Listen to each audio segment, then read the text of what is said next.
Hello. In the Crown of Aragon, 639 years ago, it was January 16th, 1387. My name is Jonathan Seyfried.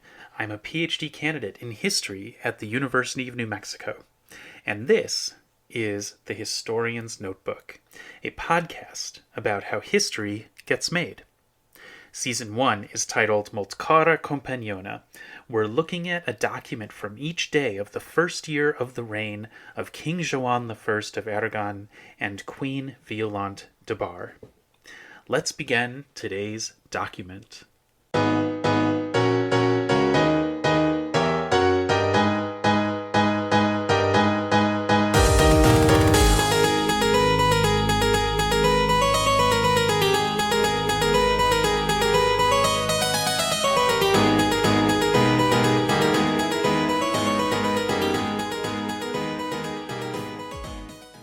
So today is the big day, January 16th. I've mentioned it a bunch of times in the last few episodes, where all of the big officials converge on this relatively little town, Granollers, where Joan has been recuperating from his illness, and they make a plan for who's going to be in charge of what in the upcoming administration.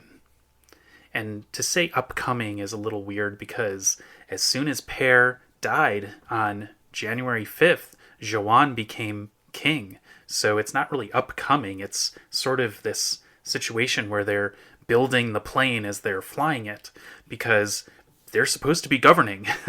The new king is king. It really is, the king is dead, long live the king. But Joan has been out of commission, and so we've seen Violant stepping up. And now today there's going to be a bit more of a organization happening, and people will be given responsibilities. And in fact, something that takes place on this day is that Joan makes his son the Dauphin of Girona.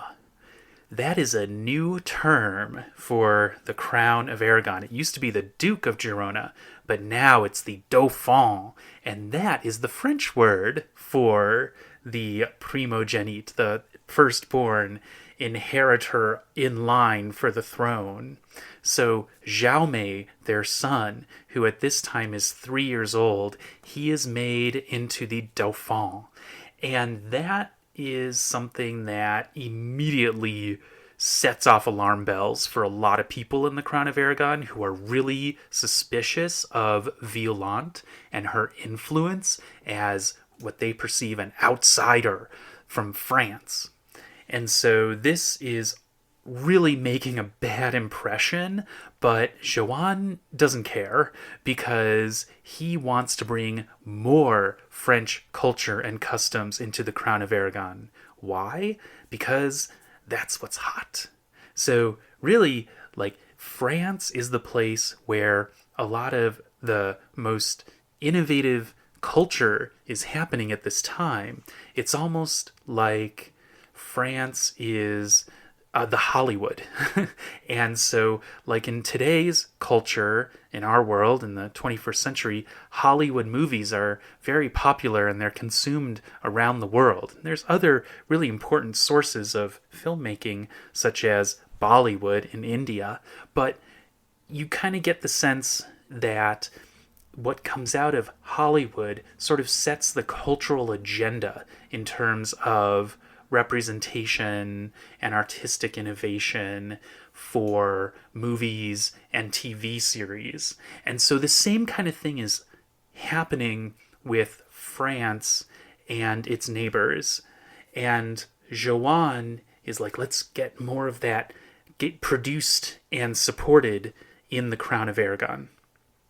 There are really interesting artistic innovations that happen in Iberia at this time. So it's not as if Iberia is not coming up with anything on its own. It's just that the stuff that's the most popular and the stuff that is really getting a lot of traction in terms of what people want to listen to from the troubadours and what kinds of literature gets copied again and again and again, multiple times in new manuscripts. It's coming from France. So Joann is really interested in that culture starting from his very early years. And one thing positive to say about Pere is that he really liked big spending on cultural objects. And so Joann had a lot of access to works from all over the place, including France. And so Joann, from a very young age, is looking toward France and French culture. Also keep in mind that to talk about France as like one unified place is very misleading at this time, because the France of Paris is very different culturally from the France of Provence, and the French culture that comes out of Toulouse is a very particular kind of troubadour culture that Joann is really into and might not be quite as popular in Paris. So that's something to focus on as we're thinking about French culture as a category. So I digressed a bit and talked about all this French stuff, but it's all to underscore the point that when Joann starts officially calling his son the Dauphin, he is doing that very consciously as a move to bring some of the cultural cachet of France into the political conversation in the Crown of Aragon. And there's a lot of people that don't like that. So, he names his son the Dauphin. You would expect that today's document would be the document that proclaims this. That document is not found yet. Where is it? We don't know where it is. There's an article all about the Dauphin Jaume that was written by a Catalan historian, Jaume Riera i Sans. And in that article, Riera i Sans says, yeah, we don't know where this document is yet. And in fact, the first recorded attestation of the use of the term Dauphin for Jaume is actually in one of Violant's letters a couple days later, and we're going to look at that letter on that day.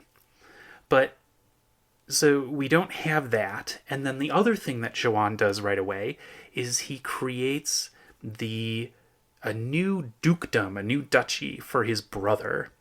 So for Marty, he creates the Duchy of Montblanc, and now Marty gets to be a duke, whereas normally the title of duke and all of its powers and prestige would have only been for the firstborn son of the king, and so Joann applies that to his brother, which is a nice thing to do. That document is also not dated the 16th of January, which is when most historians are converging on saying, well, this is when Joann did these things right away. So the kind of thing that I would like in my fantasy world, my historian fantasy world, is for there to be some kind of like meeting minutes from this big day on January 16th. And we do not have that at all. They met, they made decisions about which official would be in which position and what the division of labor was going to be like for the new government. Joann ran the meeting, I'm assuming, but I'm sure that Violant was really pulling a lot of the strings here. And we don't have meeting minutes. So when I'm looking around at the registers from this time period, and I'm flipping through them and looking, okay, let's look at the documents from January 16th, I'm really dissatisfied. Really, I'm living out the motto of the podcast, dissatisfaction guaranteed, because I can't find any, really revealing documents from what went down on this day. And we know it was this day because Violant was there in Granollers on that day and not there afterward. So she shows up for this meeting. All of these officials have shown up for this meeting. We know that it happened, but the documentation of it is lacking. And maybe I just haven't found the right secondary source yet, but the secondary source literature I've really gotten into a lot, and I think that there's maybe it got written down somewhere besides a register. Maybe they're just verbalizing it and they're then there's like a, chancery backlog or something. And so all the things that they decided, they get sent out and documented with later dates, because there's a lot of things that are dated, for example, like the 18th. So it's really difficult to figure out exactly what took place at this big meeting. And I feel like it's just like true to form that on this very dramatic day, the document that I have from Violant seemingly has nothing to do with the major topic of the day, which is forming a government. This document from January 16th, it's, I think, the only January 16th document in Violant's registers. And what it is about is seemingly some friar going on pilgrimage. So the addressee is the Bishop of Granollers. That makes sense. Violant is writing to the bishop that the journey of a certain Petrus, a Friar Petrus, is something that is going to be supported in whatever manner is necessary. The word huis modi is in there. I really like that word in Latin. It's just of this kind. It's the general, like anything you need of this kind. Huis modi is going to be supported for the journey that this certain Petrus is going to make. Where is this Petrus journeying to?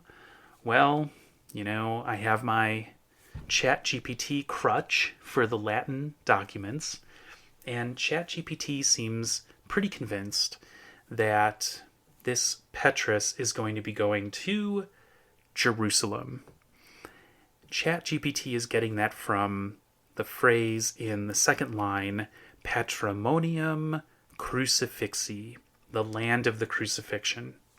That would make sense.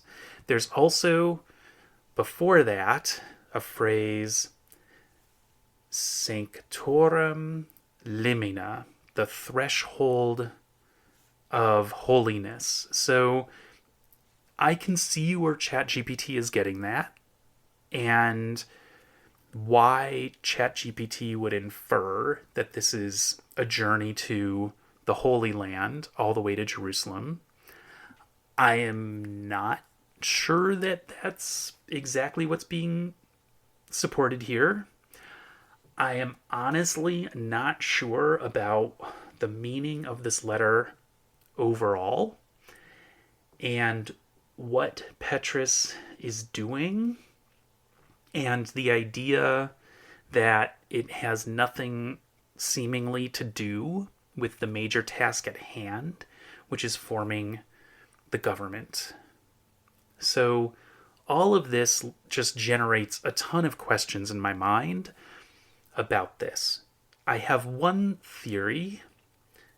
If this really is a letter that is providing resources and support for this Friar Petrus to go to Jerusalem, maybe it is Violant's way of thanking the Bishop of Granollers for providing the venue and maybe some food and other kinds of hospitality to the group of people that have unexpectedly descended on this little town for this very big meeting.